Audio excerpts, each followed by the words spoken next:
the Philippines, our very own President Rodrigo Roa Duterte.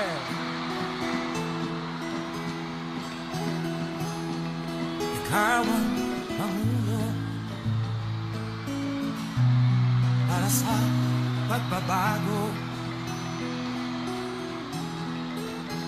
Sawa na ang bayan ko sa magnanakaw na tao. May we request everyone to please be Madilim seated now. na kahapon, ikaw ang mag-aahon. Sa piling mo, di ko mawawala ang korupsyon.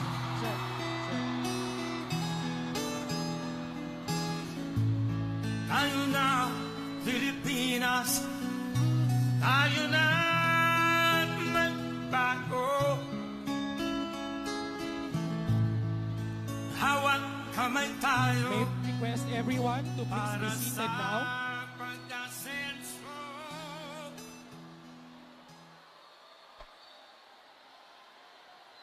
Requesting everyone to please be seated. Once again, ladies and gentlemen, our President, President Rodrigo Roa Duterte.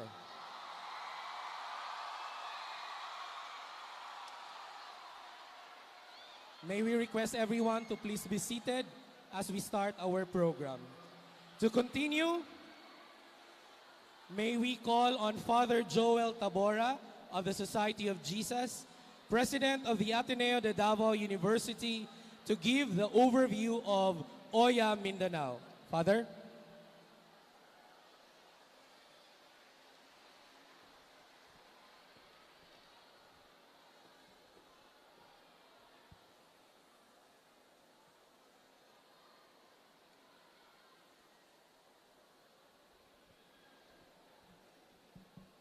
Minamahal na Pangulo, kasama po ni Arsobispo Romulo Valles, kami po ay nagagalak at natutuwa sa karangalan ng inyong pagdalaw sa amin ngayong hapon at taus-puso kayong tinatanggap sa aming piling.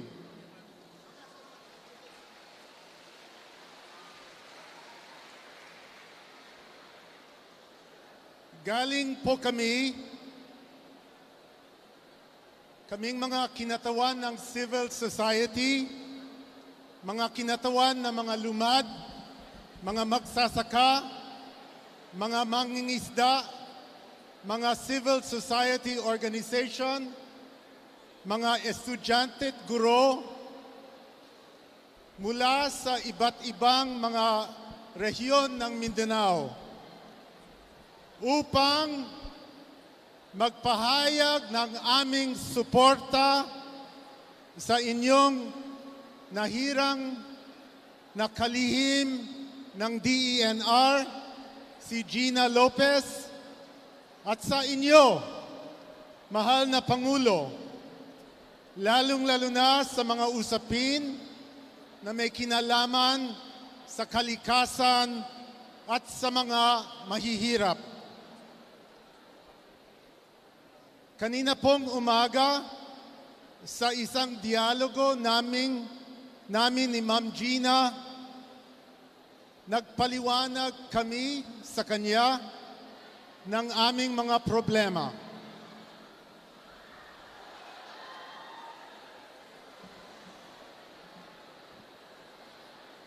Kasama nito ang aming problema sa mga mina, sa Tampakan, sa South Cotabato, sa Cantilan at Carrascal sa Surigao del Norte,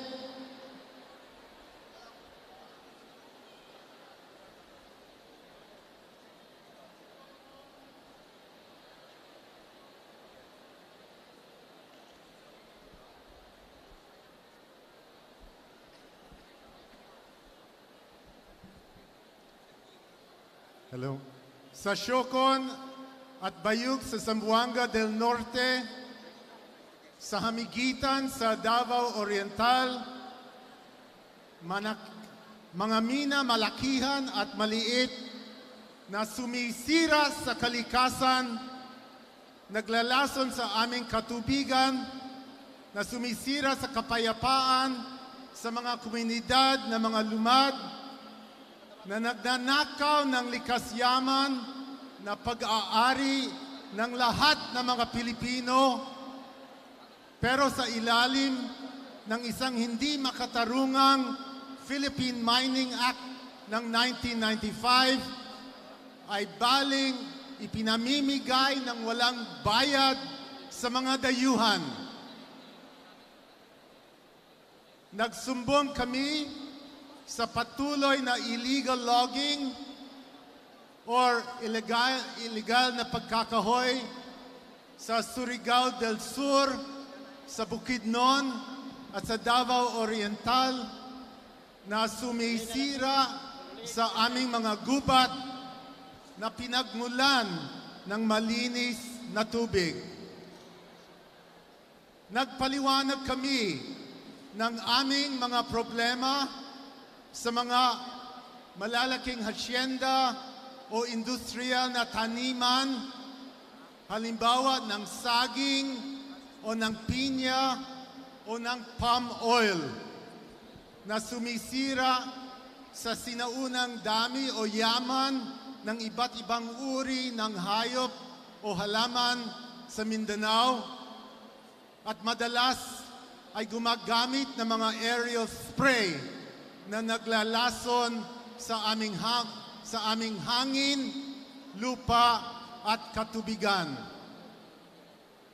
Nagpaliwanag din po kami ng aming mga problema sa mga syudad na mas laan sa mga kotse at daanan ng mga sasakyan kaysa sa buhay, bahay at pangkalahatang kapakanan ng mga tao sa syudad. Kulang na kulang po ang mga syudad sa mga green spaces na napaka-importante para sa kalusugan at kasayahan ng tao sa mga syudad. Ikinatutuwa po namin na nakinig sa amin si Ma'am Gina. Nalungkot siya sa dami ng aming mga problema at naggalit siya sa mga sanhi nito at sa mga nagsasanhi dito. Nagpahayag siya ng kanyang pakikiisa sa amin at kami naman po ay nagpapahayag ng aming pasasalamat at pakikiisa sa Kanya at lalong-lalo na po sa inyo, mahal na Pangulo, sa inyong determinasyon na protektahan kami at ang kalikasan ng bayan laban sa patuloy na pag-uusig galing sa mga mayayaman at dayuhan na matakaw sa pera at walang puso sa mahihirap sa Mindanao. Sabi niyo po, change is coming.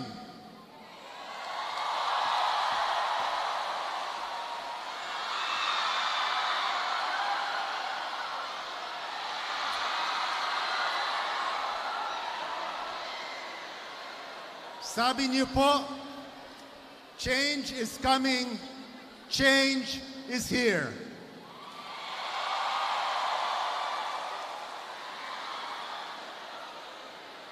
Salamat po, mahal na Pangulo, na nagsasakripisyo kayo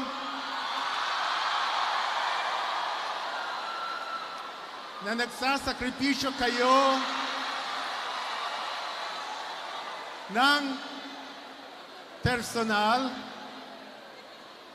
para magdala sa amin ng tunay na pagbabago. Mahal niyo po ang Davao. Pero ngayon, misyonero po kayo sa Malacanang. Narito po kami, mahal na Pangulo, upang maliwanag na magpahayag. Hindi po nag-iisa si Ma'am Gina sa kanyang pagpupunyagi. Hindi po kayo nag-iisa na nagdadala sa amin ng matagal nang hinahangad na pagbabago. Kasali po kami sa pagbabago. Responsable din po kami para sa pagbabago at kapayapaan. Kasali po kami sa ating revolusyon laban sa kahirapan, laban sa pagsira sa dignidad at bait ng mga tao at ng pamilya ng mga tao, at laban sa pagsira sa kalikasan. Oya Mindanao! Change is here. At Ma'am Gina, mahal na Pangulo, sa pagbabago na ito, kasali po kami. Magandang hapon po sa inyo. Thank you very much, Father Joel Tabora, President of Ateneo de Davao University. At this point, on behalf of the civil society organizations of Mindanao, Father Joel Tabora of the Society of Jesus will turn over the Mindanao Environment Agenda to the Secretary of DNR, Gina Lopez, to be witnessed by the President, President Rodrigo Roa Duterte.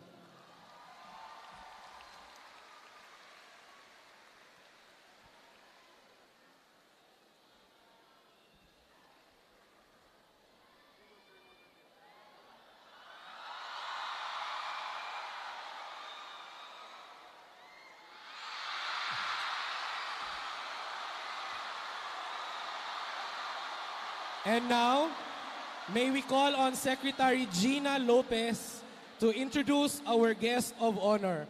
Ma'am Secretary Gina, please do the honors of introducing our guest of honor.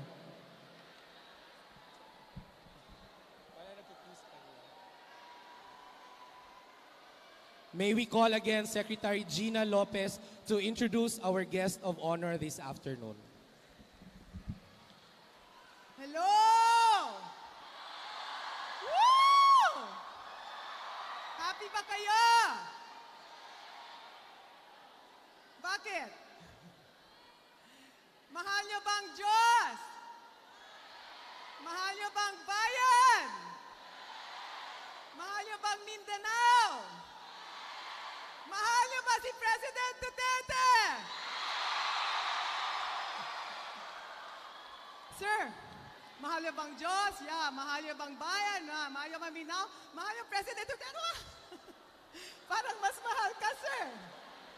Patunayan niyo! Patunayan niyo! Okay.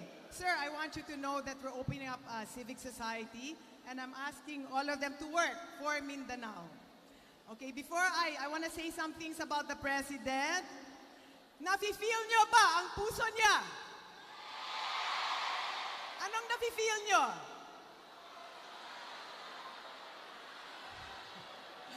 Itong na-feel ko. Okay, talagang nakita ko sa cabinet at habang kinakausap siya, itong na-feel ko. Talagang na sobrang talagang mahal na mahal niya ang Pilipino. Talagang grabe. Tunay yan, hindi plastic, talagang genuine. Ito pa ang alam ko sa kanya, talagang ayaw niya ang corruption. Ito pa, at talagang committed Committed siya sa social justice. Like me, ang gusto niya na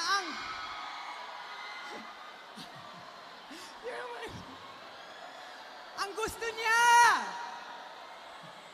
they're waving there, na ang resources ng Mindanao ay para sa Mindanao. Hindi lang ito ang gusto niya, matapang siya. Matapang siya or matapang siya? Matapang, mabait, gwapo. Gwapo ba siya?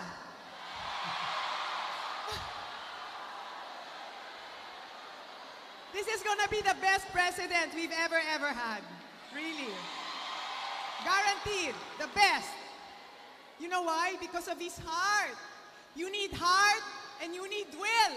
And you need integrity. And itong tatlo, mayroon dyan sa kanya. Okay, so I need all of you to work together for Mindanao. Okay? Okay, so before naalala mo ba yung isang bagsak? Kaya nyo yan? Oh, let's show the President kung gaano kayo gagaling, ha? At sa isang bagsak para kay President Duterte, ha? Magkalang-iat ka niyan, ha? Galing sa puso! Isang sobrang malaking bagsak para kay President Duterte. Oya Mindanao! Woo! Sir, thank you.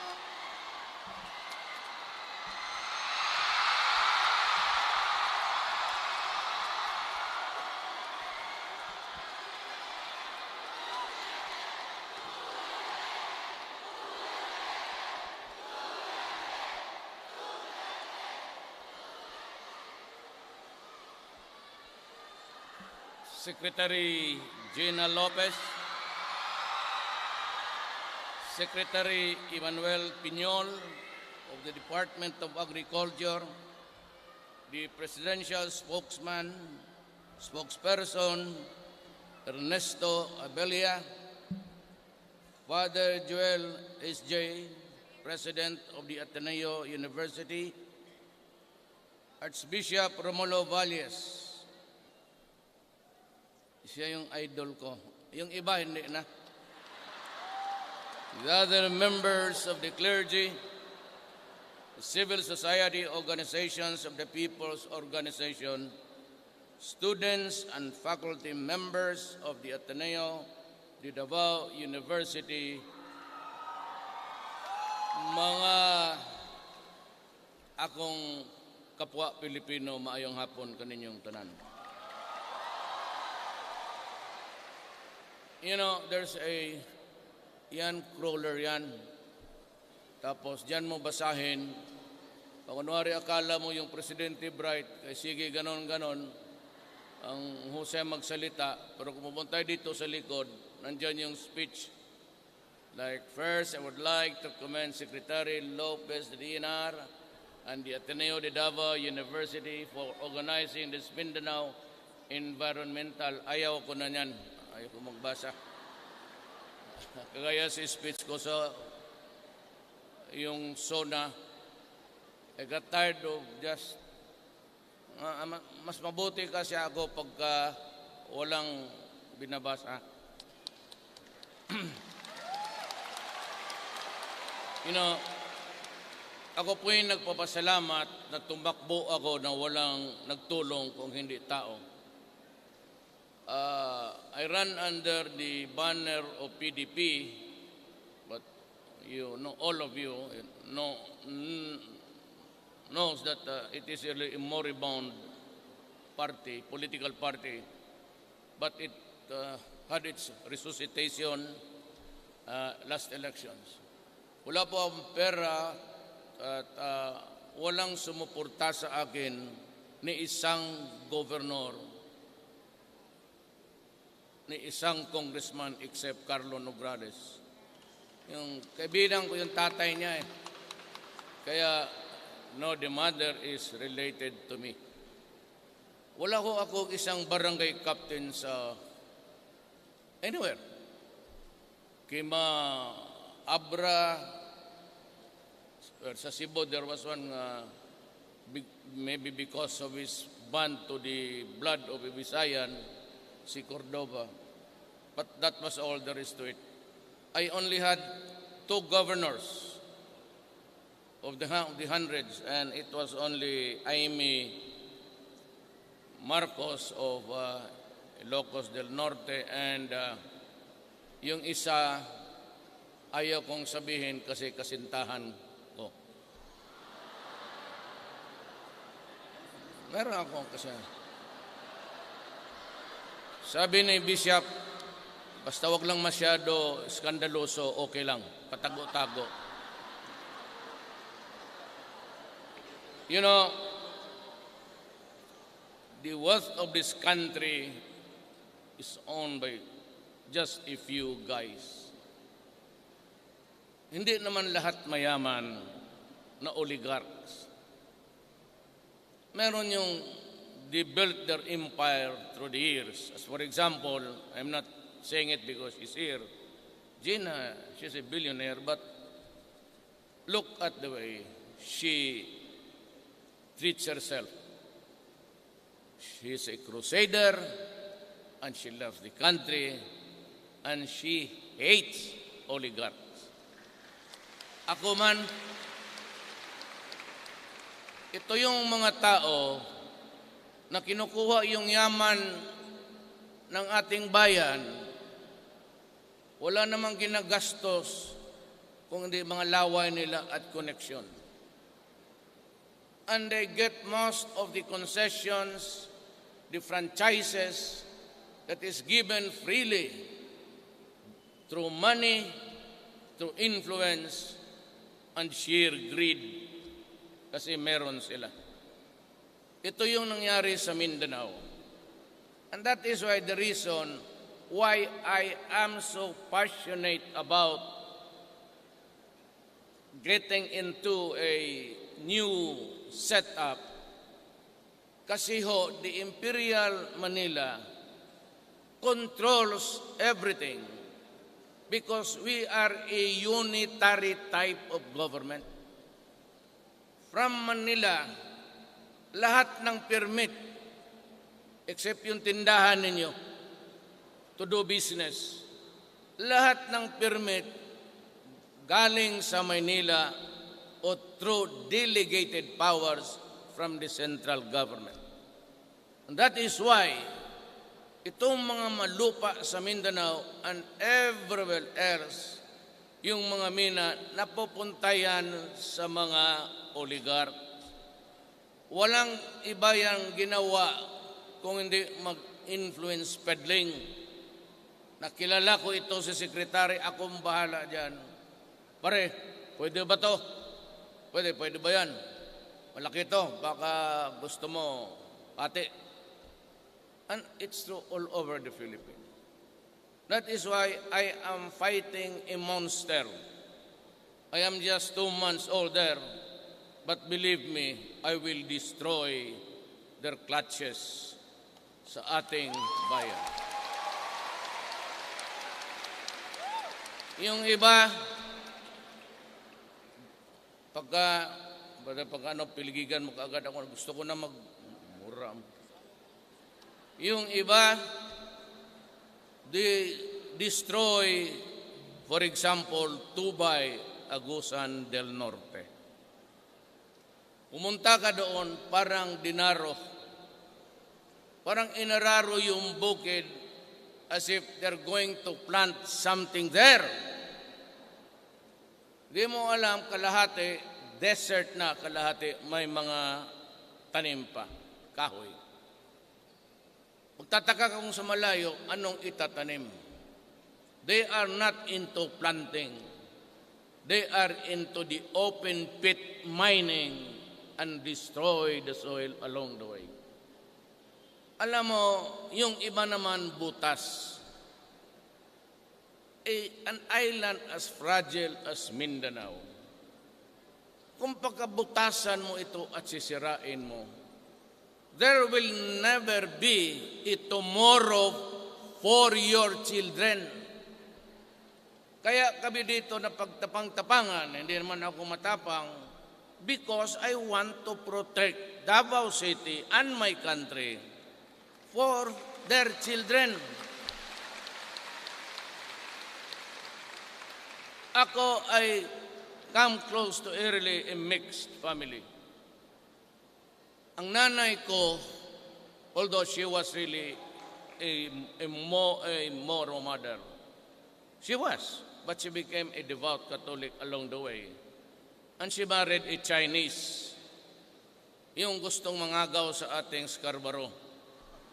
Mga pinsan niya, mga tiyuhin ko siguro itong mga gago na to.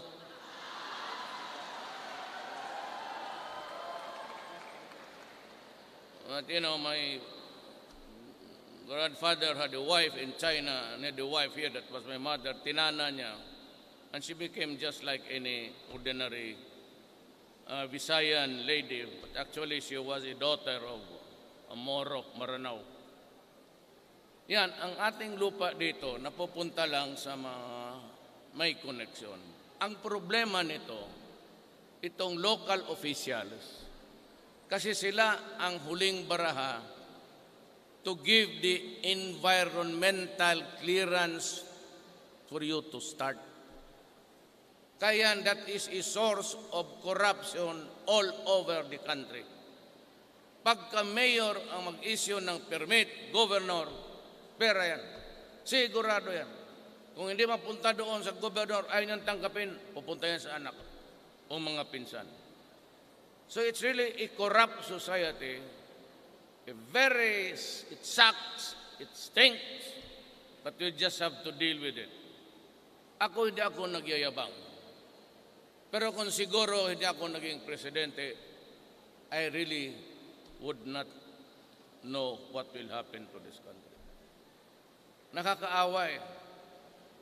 Then I won, came along Gina Lopez, and I was holding fort dyan sa Panakan, for the time being that I was not as yet sworn to be president.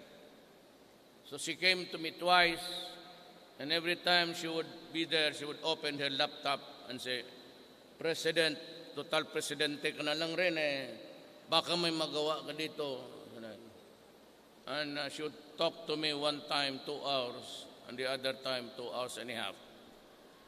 Nung pangalawa sabi ko, it was not a sort of, pero if there is anybody as interested as Gina, sinabi ko sa kanya, Ma'am, ikaw na lang kaya ang mag-secretary of DNR? Sabi niya, ha? Sabi ko, totoo ka, Rudy? Sabi ko, yes. Why would I be blurting it out here in front of so many people? Sabi niya, I'd like to talk to my family. So the following night, she called my aide and said that her family gave the go signal. Because you are here, now, we are still starting, but we will go after mining na hindi sumusunod sa standard. The strictest. I'm telling them that the best practices sa mining industry can be found in Canada and Australia. If you cannot follow that standard, I'm sorry. But yet again, maski na legal, we can only hold so much. Iilang butas yang kung bigyan mo lahat na may pera makapag-apply, it would be a wobbling island. Maraming tubig na hindi naman dapat dyan.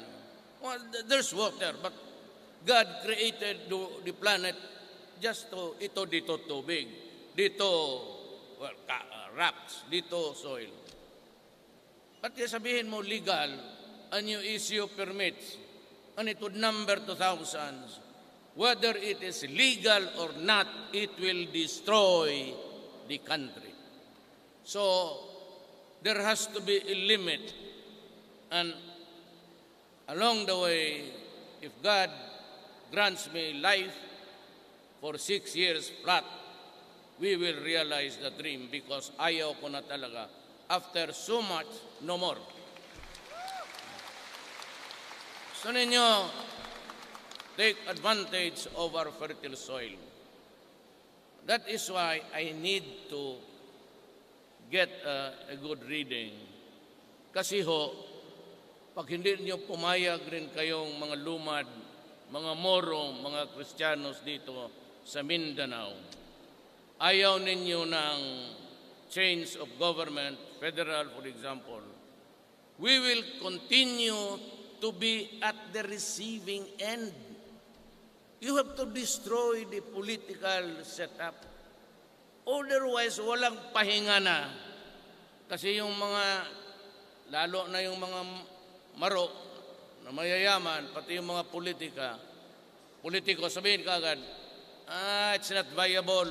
You know, are separated islands, 7,000 of them, and they will just create, ano mo yung mga ganon? You cannot see behind readily what they mean. They mean that we should continue, tayong mga Kristiyanos, hang on to power and distribute the goodies para lang sa mga mayaman. So that is why itong mga oligarchy, they are resisting. Ayaw talaga nila. Because it would destroy the power vortex. Nandyan sa kanila lahat ngayon. Mabutit na lang ako, nanalo ako, wala akong utang na loob. Pati ako napatulala nung lumabas yung resulta ng eleksyon.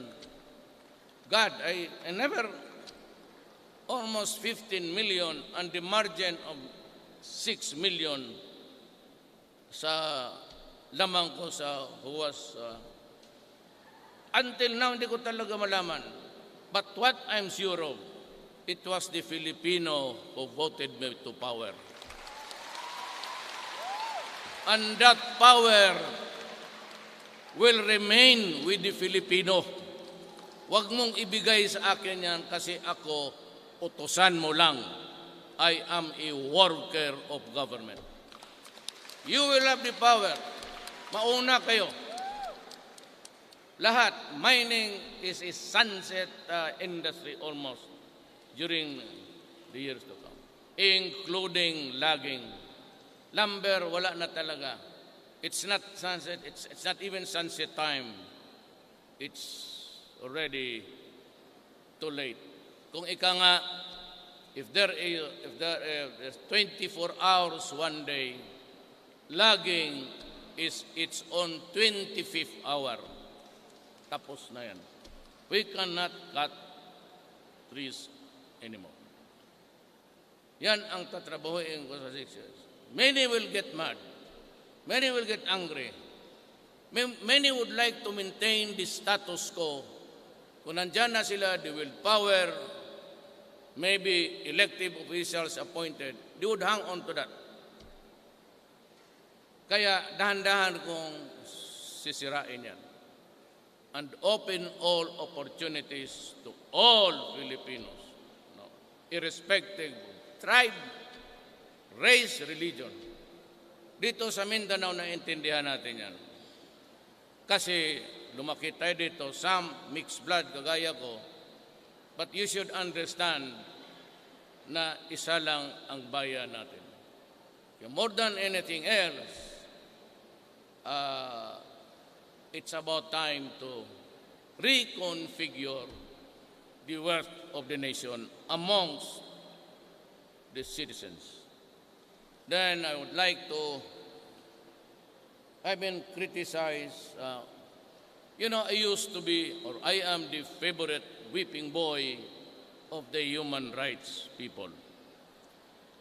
Let me explain to you, honestly, candid, truthful, I hate to kill a human being. I am not just up to it, actually. It pains me to see grief in anybody's heart. But when I became mayor, I had to do something because I became the mayor at the crossroads of our national life in the Philippines, including Davao. Nung ako, alam ninyo ako sosyalista ako. My paradigm is hanggang dyan lang rin. I am not used to this kind of life na, well, hindi naman yung mayaman, but the comforts of life along the way. Where are we here? Yan, sa Padre Gomez, yung kantong yan. 1956. Used to be a wetland. Ang tanim dyan, kumpay. Just at the back of the, yan dyan sa Jacinto. Dito pala. You know, 1956, we came here 1949. I could not even remember how we arrived here. But in 1956, my father built a house there. Kasi tubig nga eh. It was on stilts. Would you believe it? It was demolished because somebody owned the water and the soil. Kaya ho ako lumaki na there were times when comfort was there, when my father became governor. But after that, back to kami sa namatay. So, ang paningin ko talaga, hindi ako membro ng Communist Party of the Philippines. I've never been. I am not now. But ako, the NPA, NDF, CCP is a political party. I have nothing to do with them. But I am a socialist. And the only reason why I was raising my fist during the election, galit ako sa gobyerno. Kasi wala nang ginawa yung gobyerno para papahirapan yung tao. I was appalled by the way government people responded to even the mere abuses. Tatanman mo ang bala ang mga mahirap. Hindi naman nila kaya kami. Ako, lagyan mo ng bala. Papakain ko talaga sa iyo yan. Yung mga maliliit, kung ano na ang dala nila galing sa amin. Ako kasi, pag lumabas ako, minsan ang tinitingnan ko lang dyan sa airport. Kunwari hindi ako nakatingin. Nansyalan kunyari ang attitude ko.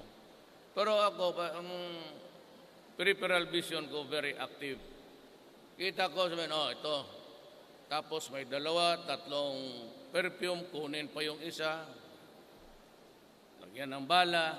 Paglabas sa airport, may mga taxi doon, sindikato. Hindi ka makasakay ng taxi kung hindi ka dadaan doon sa kanilang yung barker. Bigyan mo, tapos lulukuhin ka pa dito. Putang inan to. Kung saan ka ihatid. At may mga biyahera galing Hong Kong, sasaluin ng mga paglabas ng airport, nandyan yung putang inang pulis na yan, maghihingi, kawan, tapos minsan papunta sa kanila Pampanga pag-uwi, they are held up. And they are no longer heard of. Inilibing na kung saan o tinapon. Ganong ang buhay, baka hindi nyo alam mo. Compounding that problem is the advent of drugs. Look, sabi ng forensics, because meth is being produced in America and Mexico now, nahirapan sila sa cocaine pati heroin because it is now interdicted militarily by the United States of America even. So yayariin talaga sila. But it's expensive to transport. But meth, you can cook it at your own backyard. And if the people there are not really familiar with the scent or the, it's irritating to the nose. Hindi maalam na yun na pala. So, it flourished, sabi ng forensics, 1 year of shabu use. Rehabilitation is no longer viable. 3 years ago, PDEA said, we have about 3 million drug addicts. That was 3 years ago. Now, incremental increase. Place it at a very liberal growth. Lagay mo na lang 3.7. Anong gawin natin dito? Sa addict na 3.7. Kasi kung pwede lang yang maging galigin ko Carne Norte, yan na lang ipakain ko sa kanila sa prisuhan. At alam mo, we hold the distinction of foisting an image of a republic at saan ka nakakita ng bayan ng buong mundo na hinuli mo na nga dito sa labas. At sinasabi ko dyan sa mga pulis, huwag ninyong patayin kay magalit si Dilima, buhayin ninyo. Hatid ninyo doon sa Muntinlupa. Pagdating sa Muntinlupa, ang mga tangina niya lang, magluluto na naman ng siyabo.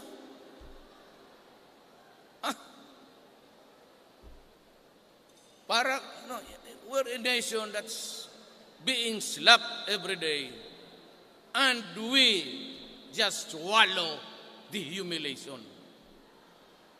Yan ang problema dyan. At isa pa dito, on the other end of the line of the ang ating 10-watt, 11-dash, meron diyang Abu Sayyaf na hinihiya naman tayo, seasonal, and the torture, and the copy, the ISIS practice of cruelty and brutality. And even burning 20 women for refusing to have sex with them. Anong klase? Kaya ako wala akong pagkaganon, ginusto mo pala, adi sige. I've been pleading to everybody. Remember I said when I got elected the first time, I am not only pleading, I am kneeling down before you. Kindly stop. Kasi ako mapipilitan to use the extreme measure because I knew the gravity of the situation. But ang alam ko, Davao lang. So, ang sinabi ko, if you are a kidnapper, drug pusher, umalis ka ng Davao because I will kill you. Pantakot lang naman yan. You threaten pa, maybe, just maybe, na matakot ka, umalis ka, then I do not have to do it. But if a leader, palupay-lupay ka, walang maniwala sa iyo. Ngayon, kung yung hindi na talaga naniwala, and everybody was, pwede pinatay ko. Pasensya. I'll give you an illustration bakit ako galit sa droga, ha? I have a friend, he lives in Insular Village. One night, he called me. At dawn, sabi niya, Pare Rudy, pwede kang pumunta sa bahay ko? I used to get this, sabi, inom-inom, kaibigan eh. Ko, bakit? Anong nangyari? Sabi niya, pumunta ka lang dito, sabihin ko na sa'yo. Punta ko, pagdating ko dyan, sa Insular Village. When I arrived at my bahay niya, I could hear the blaring sound ng music sa kanyang wagon or, I don't know, it was a suburban. But I could hear the howling cries of a woman. Akala ko something horrible happened. It was horrible, pero ganito ang istorya. So ano nangyari? Sabi niya, Rod, tawarin mo na ako, but yung baril ko na iwan ko sa drawer, sa opisina ko sa baba ng bahay. Nakuha ng anak ko, pinasok yung kapatid niya, at tinalian yung bunganga at itinali sa kama, and he is raping his elder sisters now. Sabi ko na, alam mo, pag tinawag ko itong pulis, mamamatay talaga to. Ang problema, ang pulis naman, hindi naman gagawang magpakamatayan. Pagka lumaban yan o magpaputok, baka ba matamaan ang dalawa mong anak? Sabi ko, halika, Dre. Samahan na lang kita sa bahay. Bahay ko. Sabi ko sa ma'am, we are trying to avoid, hindi naman it's scandal, but stop crying. Pero ang tatay, baka hindi makapigil dinala ko sa bahay, nagkape kami hanggang mga alas 4. Katulog siya, nalang niya rin ako sa hindi na ako natulog, hinayaan ko lang siya natulog. Putan lang ako sa labas, pinaandar ko yung mga motor ko. Gising siya mga 7. Pagtawag niya, tulog na daw yung adik. May hinatid ko siya sa bahay. Minsan dito, these are the, if at all, it could be dividends of life. But yung akin, hindi yun sa krimen. May isang mandog. Alam niyo yung taga-mandog. Di ba? Merong Christmas reunion. Kayo, taga-mandog, alam niyo to. Tapos, hindi gaiety, dumating yung isang babae, karga-karga niya yung 18 months old niya na anak. Hindi naman niya alam, kinuha ng kapatid niya. Sabi, ako karga. Ito pala ang pamangkin ko, maganda, mas maganda pa sa nana. Yun lang, as related to me. In the midst of merrymaking, nawala ang kapatid, dala-dala yung bata. So there was panic. About half a kilometer from the Mandog proper, doon sa kurbada ng river bend, doon nakita ang bata, bukas na ang abdominal cavity, nawasak. Kaya patawarin na po ninyo ako kung I am driven also to insanity. I cannot for the life of me accept that stupid ganong ano. So it was not until after tayo medyo kontrolado. Do not say that there is no. We are very porous. Dagat pati you cannot just stop anybody there. Tell them to undress before you because we are not a fascist state. So you have to give them the respect of a citizen. Nung hindi ako na presidente, hindi nyo malaman na ang lawak pala, pati ako I was shocked. Nung inipin ko na lahat ang pulis, pati mga lumabas, we are now about to treat 500. It's still going up every day kasi may nagsusurrender. Still going up. Sana ko maghanap ng pera para pang-rehab. Yung dyan may bangag na those beyond redemption, alagaan mo yan. Kasi pag nirelease ko sa labas yan, mag-hold up na naman, magnakaw, akyat bahay, kung anong gawin, just to have their fix for the day. Addicted. It's addiction. Ang katawan, there's a monkey riding at your back. So you must have that dose of.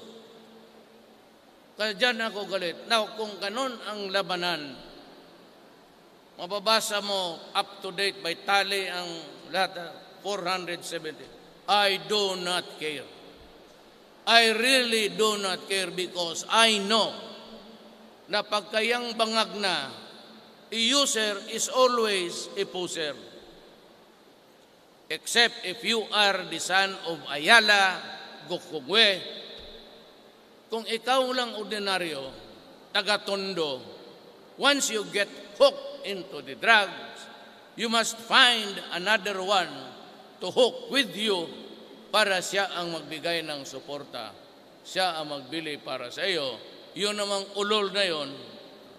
You know, guys, I know, pag lumusot ka ng Ateneo de Davao, number 1 ka.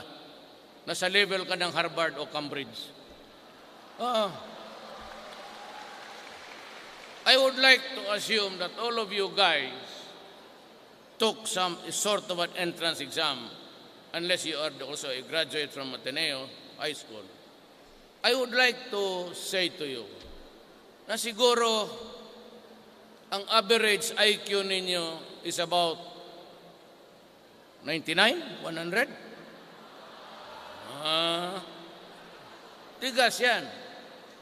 Alam mo, ang tao, alam niya anong mangyari, that it would devastate his life forever. Why would you go into shabu or yung heroin kung mayaman kayo? Mas maganda pa ang heroin. It's not to justify its use, but in the sense of damage, mas maganda pa ang heroin pati cocaine because they are organic. Remember, it's a papi, tanim. Itong shabu is a deadly mix of chemicals. At ang tubig na hinahalo dyan, pariko-mariko. Maawa ka sa sarili mo. Tubig ng baterya. And that's why your brain will really shrink. Alam no, meron, hindi lang, pardon mo yun, forgive me for saying this. Meron talaga dito, 3, 4, 5 ang pamilya ninyo may adik. All of what is happening to your family. You know, pagnakaw, pati yung bag mo, pati yung cellphone mo, ipagbili, baka plato. And then, what used to be a typical Filipino family is destroyed and becomes dysfunctional family. Yan ang hindi ko matanggap na gawain mo ang Pilipino na ganon. Papatayin talaga kita. Do not do it. Do not destroy my country because I will kill you. Do not destroy the young. Kasi yun yung aming kapital bukas. Alam mo bakit? Hindi ako milyonaryo. And along the way, maybe after retirement, a few years of comfort. Pero pagtanda ko, sino magpapakain sa akin ng lugaw? Who will pay the bills sa ospital ko? Sino magbili ng mga medisina ko? If I outlive my children, then it would be the grandchildren. Kasi ikaw, ilagay mo ako sa alanganin. You place me in peril, place me in jeopardy. At kung marami similarly situated kagaya ko, bagsak ang Pilipinas. If there is a nation at all, it will be something of a fractured one, running just because there are people in it. Huwag ninyong gawain yan. Maghanap kayo ng ibang negosyo, iwasan ninyo yan. Rarami pa to. How much? 400. Kasi yan malalaban talaga eh. Alam ko yan. At sigurado ako may sinalvage. Sigurado rin ako dyan. And we will investigate. Pero yung ganon, may baril talaga yan. At maniwala ka niya mga pulis na yan. Kahapon, pagbaba ko sa aeroplano kagabi, ang sinabi ng regional commander, Sir, yung chief of police ng Magsaysay na baril, tanong ko, patay? Na sir, tinamaan sa dibdib. I don't know, still alive. I'm going there now. Papunta akong Panakan, I'll pass by the hospital. Lumalaban talaga yan. Kaya lang, siyempre, ang pulis, ang kalaban niya bangag. Kung may banga ka, basi ano man, you cannot even shoot straight. At ang pulis ko mag-aresto ng pusher, 2, 3, 4 yan. May body tawag nila. So, yung mga ganun, lumalaban talaga, I know. Kasi ako, alam ninyo, hindi ako nagyayabang. Ilang beses na. So, yan ang appeal ko sa inyo. Let us take care of our nation. It's the only one that we have. Ang masakit nito, ang Pilipino pa naman, ang pinakagwapo at pinakamagandang mga human being sa lupa na ito, pangit mo yung iba. Kung hindi pangit, kung gwapo pareho sa inyo, ang ugali, mga pangit, ang ina niya.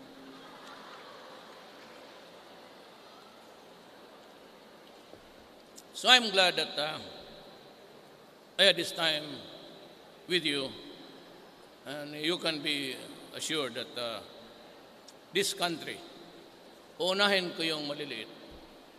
That's what I told Secretary Gina and kay Secretary Piñol.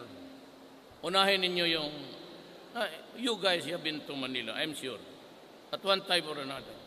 Kita ka maglipad ka dyan sa Laguna de Bay. Laguna de Bay, puro triangle na fish fence. Ang makita mong open spaces are the distances between one fence to the other. Wala na ang taga doon, gutom na.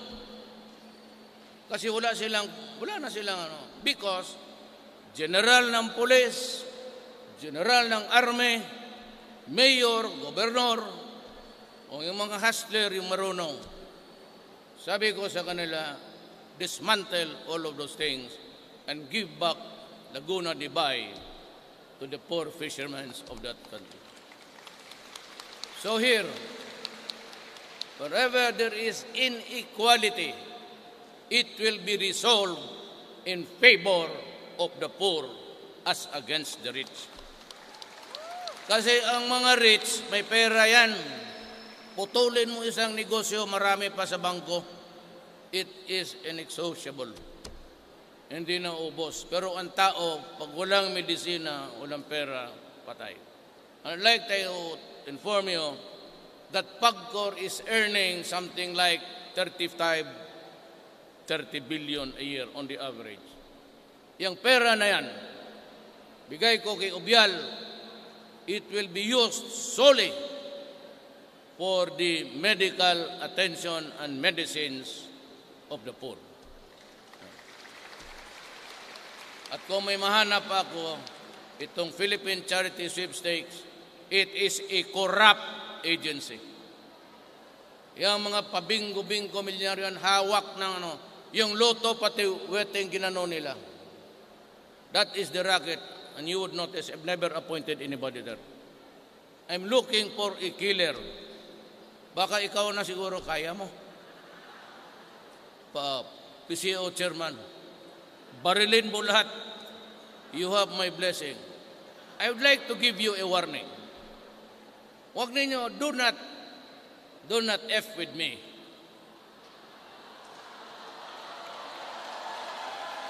Siyempre kayo, hindi ko ma-pronounce lahat. F lang pati C. Huwag ninyo ako, as president, I have the immunity from civil or criminal.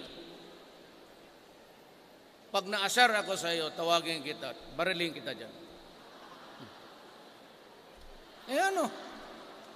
Kung naka-presidente kayo ng killer, diferensya niyan. At least, ang pastime ko, patay ng mga masamang tao. Hindi ko inuubos yung panahon ko sa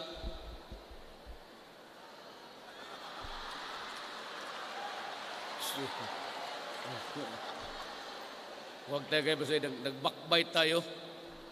Hindi ko inuubos ang panahon ko dyan. I use it to think of ways to help my countrymen.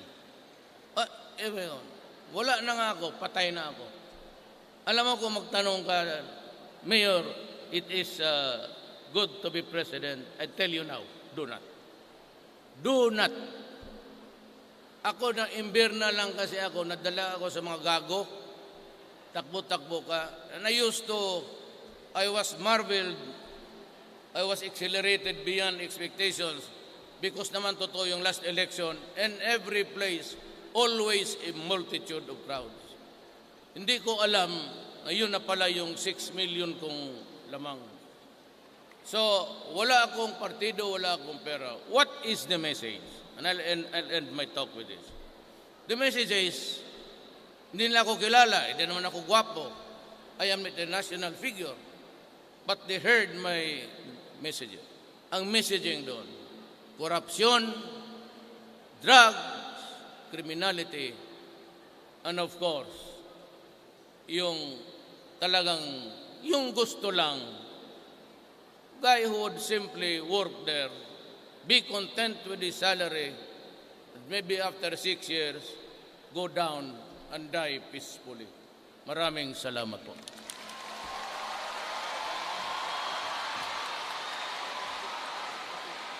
Check. Thank you very much, Mr. President Rodrigo Roa Duterte, for gracing us this afternoon. At this point, may we request the President for a photo opportunity with the leaders and organizers of Oya Mindanao by batch. We will start with the Ateneo Organizing Committee and some of its administrators. We would like to remind Regions 9, 10, 11, 12, Caraga, and ARMM to stand by my left side, ready to be called. So dapat naka-ready na po. We're starting with Ateneo Organizing Committee and some of its administrators.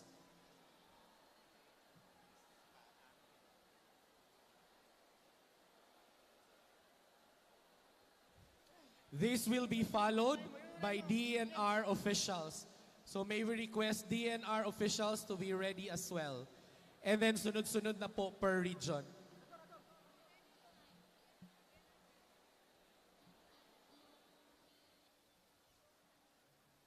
After DNR po kayo, region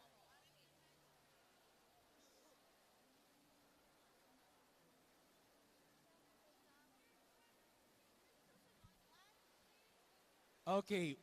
1, 2, 3, smile. Thank you very much, Ateneo. May we call on DNR officials who are present.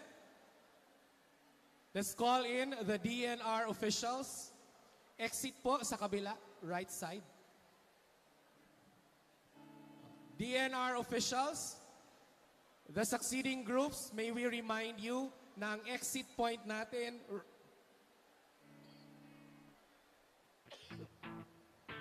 will be right-hand side of the stage.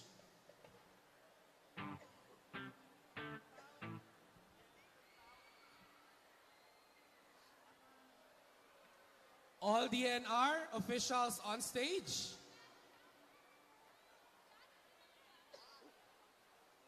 On my cue, ready? 1, 2, 3, smile.